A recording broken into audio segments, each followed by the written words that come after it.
అన్న, నా పేరు చుంచు భూలక్ష్మి, హ్యాండిక్యాపెడ్. నా వికలాంగుల గ్రూప్ కూడా హ్యాండిక్యాపెడ్స్దే. ఊరు దాటి ఎప్పుడు బయటికి రాలేదు. ఈరోజు మిమ్మల్ని చూస్తుంటే నాకు అసలు తెలియట్లేదు. కానీ మా ఊరోళ్ళంతా నేను వస్తుంటే ఒక్కసారి మీరు మా ఊరు రావాలన్నా. నా కోరికైతే ఇదే. మా నాన్నకి మేము 5 సంతానం, రోజు కూలి పని చేసుకునే బతకాలి. 14 సంవత్సరాల నుంచి ప్రతి సంవత్సరం 100 రోజులు పని చేపిస్తున్నా నేను. నా భర్త హ్యాండిక్యాపెడే. నేను పుట్టుకతో పోలియో, ఎక్కువ దూరం నడవలేను. కానీ నాకు పని చేపించటం అన్నా ఏదన్నా మా మండలంలో 9 సార్లు ప్రైజ్ తీసుకున్న ఎమ్మెల్యేల గారి చేత. 9 సార్లు 100 రోజులు 14 సంవత్సరాలు పని చేయించాను. కానీ ఏ సంవత్సరం అయినా రోజుకు 130, 140, 150 రూపాయలకు మించి వేతనం తీసుకోలేదు. ఈ సంవత్సరం 290 రూపాయలు, రోజుకి 290 రూపాయలు. ఉదయం 6 గంటల 30 నిమిషాలకు వెళ్ళి 10 గంటల 30 నిమిషాల వరకు పని చేస్తున్నాం.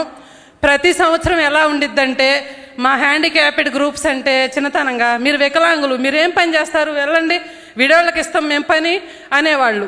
ఈ సంవత్సరం వచ్చిన కూటమి ప్రభుత్వంలో నాయకులు, ఏపీఓ గారు కానీ, టీఏ గారు కానీ, ఫీల్డ్ అసిస్టెంట్ గారు కానీ ఎవరైనా ముందు మాకు ప్రాధాన్యత ఇస్తున్నారు.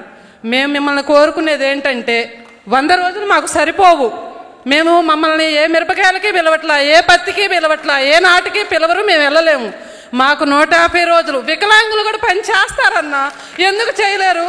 మాకు 150 రోజులు పని దినాలు కావాలి. రాజుపాలెం మండలం, పల్నాడు జిల్లా, కన్నా లక్ష్మీనారాయణ గారు ఎమ్మెల్యే. మా ఊరు, మీరు ఒక మాట మా ఊరు వస్తానని మాట ఇవ్వండి అన్న. అంచులవారిపాలెం అన్నా, నాకు మీతో ఒక ఫోటో కావాలన్నా. నాకు 2 ఆడపిల్లలన్నా, నా చిన్న కూతురు బాగా చదివిద్దన్నా. కానీ నాకు ఆస్తి ఏం లేదన్నా. నా పిల్ల ఇంటర్ అయిపోవస్తుంది. తన తర్వాత చదివించడానికి నాకే ఓపిక లేదు.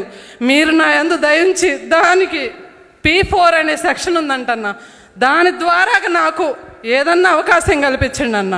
నా బ్రదర్ అన్నాయేనా, మా ఇంట్లో దేవుడి గుట్లో మీ పటం ఉంటుందన్నా.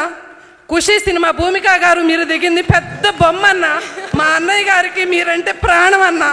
మేము ఇద్దరం తెల్లవారుజామున 3ంటికి రోడ్డు మీదకి వచ్చి బస్సు ఎక్కితే ఇక్కడికి 9:30కి వచ్చామన్నా. మేడం గారు మా కోసం ఎంతగా ఫోన్లు లిఫ్ట్ చేసి రాత్రి 10:30కు కూడా, రాత్రి నేను నిద్రపోలేదన్నా. మా ఊరు దాటి నేను ఎక్కడికి వెళ్ళలేదన్నా. ఇవాళ ఇక్కడికి వచ్చి ఇలా మాట్లాడితే అసలు మిమ్మల్ని చూడటం నాకు చాలు.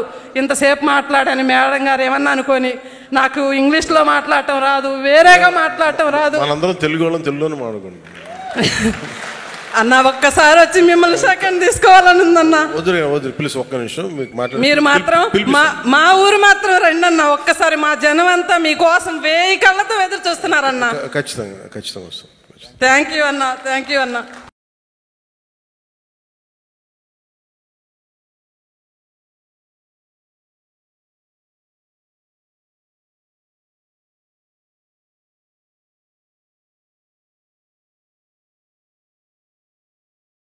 మీ కోరిక తీరింది మేడం గారు.